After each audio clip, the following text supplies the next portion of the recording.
Hi there, I'm Craig Bryson, Public Information Officer at the Road Commission for Oakland County.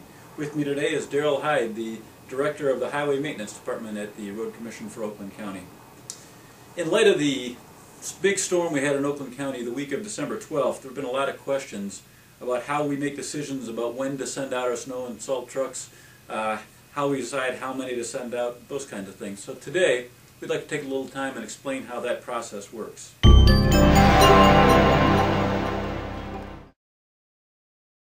So the starting point for any storm is a weather forecast. In order to decide how to appropriately respond to a storm, we have to know what weather is predicted. So Darryl, how do you learn about what weather is coming? Well, we contract with a service, AccuWeather. They provide us weather warnings when a storm event is about to occur. We also monitor other websites such as weatherchannel.com or theweather.com, Weather Underground, and there's other sites that our staff does use. We also listen to the radio forecasts as well as the TV local forecasts as well. How accurate are those forecasts, Darryl, and what do you do if they turn out to not be accurate? Well, we found that our service is relatively accurate, and they do have information that is changing. They do provide us updates, and if we have any question about that forecast, we can contact a forecaster at AccuWeather at any time, day or night, to get an update and ask questions as to what we're seeing on the radar or what's happening outside the window. And at the end of each storm, AccuWeather does provide us with a feedback report. So if we feel the storm is off or is good, we can send them information on what we would have liked to see with that forecast, with that snow event. So let's say you get a forecast that says a storm is coming. Who makes the decisions to send out the snow trucks and when to send them out? Well, in the maintenance department, we have 4 managers that rotate on a 1-week interval throughout the winter from November 1st to early April. And what they do is they're in charge of the forecasts that come in and monitoring the weather. So as these storms roll in, it's that person, it's called the snow duty officer, they make the call-outs. Does the expected duration of the storm have an impact on how you send the trucks out? Yes, that can have an effect on how we deal with the storm. But initially our attack on the storm is going to follow our guidelines in which the Road Commission has with the snow events. What about the day of the week or the time of the day that a storm hits? What impact does that have on the way you respond?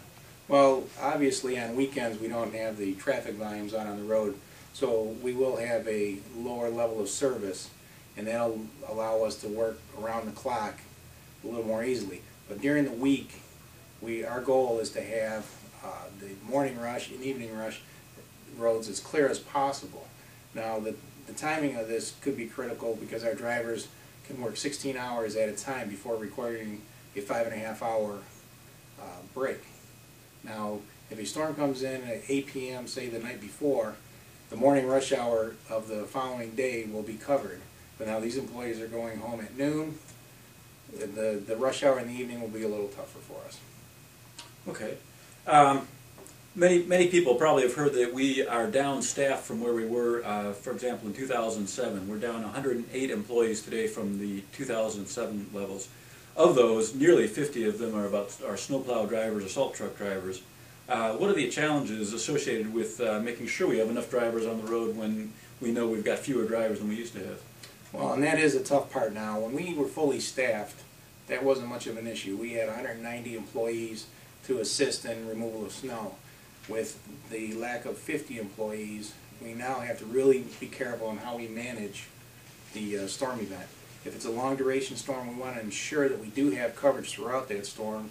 We don't want to have a full staff all the time and then nothing at the end of the storm. So we do have to manage the staff as best we can and make sure we have a number of trucks out on the road at all times during the storm. Did that reduction in staff impact the way we responded to the storm the week of December 12th? And why was that storm such a tough one to fight? We've talked a lot about the challenges of that storm. Maybe you can cover some of those for us. This particular storm, the staffing was not an issue for us. Our employees came in when we called them in. We always had the coverage that we wanted, again, based on our guidelines, the time of day, the day of the week. It was a Sunday snowstorm, and we were able to keep the staffing that we needed. This particular storm, with the temperature drops that we had, The snow that was remaining on the roads turned to ice, and once you get into that hard pack, it's very difficult to get it off. So it was more the dropping of the temperature than the staffing. In this case, that was a real challenge. Yes, we had temperatures in single digits, and the effectiveness of the salt really decreases at that level. So we have two ways of removing the snow and ice from the roads, and it's with a plow and salt. And once you get that hard pack, both are very less effective, I guess. Well, and that leads to the next question. During this storm, we heard from a number of people asking the question, why don't we use sand on the roads? If the salt is not working because of the temperatures, why not use sand on the road?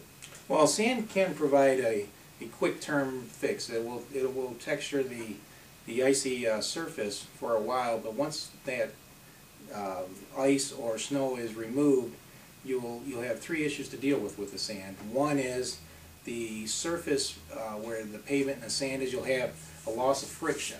Okay, the cars can actually slide on the sand. The other issue you have is that sand can get trapped along the gutter line, in which during a light rain or snow it can inhibit the flow of the water, and you can have icing along the gutter lines, which could actually go out into the lane. So we'll be salting that, maintaining it. And the other is we the sand gets into the storm system, it's potentially clogging up the storm system. So come springtime, we could have more flooding. So using the sand could actually create some much more serious problems down the road. Yes, and I would like to note that we did use sand in our rural areas where you have open ditches and those closed storm systems. So the agency does have sand chloride that we do given certain events. Some people may also be aware that over the last several years, as our revenues have declined, in addition to not replacing employees that retire or leave the agency, we haven't been able to replace our trucks as they should have been.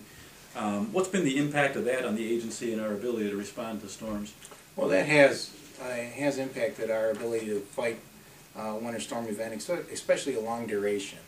And in this particular one that we had earlier, this December 12th, at one point our districts were down about 25% of the fleet.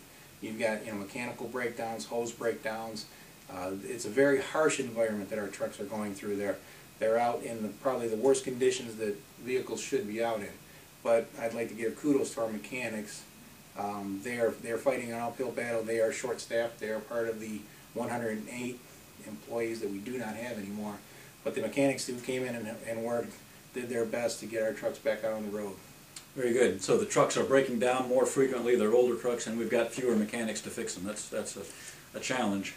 But as we saw during the recent storm, sometimes the tasks that we have to do are not just plowing and salting the roads. There's other things that happen during a storm that we also have to address, such as taking trees down or removing trees that have fallen across a road, blocking a road. Can you address that? Yes, that's correct. In this past storm, with the heavy wet snows that we had, that snow is accumulating on branches and on trees, and we ended up getting winds of gusts with gusts up to 40 miles an hour. And throughout that storm, by the time the winds had died, the agency was dealing with about 50 trees countywide. And that I'm sure was made worse by the fact that we've got dead ash trees all over the county. Yes, correct. Now, snowplows and salt trucks are the most common pieces of equipment we use to fight a snowstorm, but they're not the only ones. What's the role of a grader during a snowstorm? Well, what we'll do with the graders, we'll send them out on the back roads to handle the gravels. They can also assist with the large drifts. And again, we ended up sending out a number of trucks with that last storm. With these high winds, we had snow drifts that were up to 4 feet in height. And the graders can clear those roads a little quicker than our plow trucks. They also do, they've got the ability to peel the hard pack off. And once we start getting the brine under the ice, they do a better job at removing the hard pack. Great, fantastic. Well, thank you very much for taking the time to view this video. Again, Darryl Heid, Director of Highway Maintenance for the Road Commission for Oakland County, and I'm Craig Bryson, Public Information Officer for the Road Commission for Oakland County. On behalf of the Road Commission, thank you. Hope this has been informative.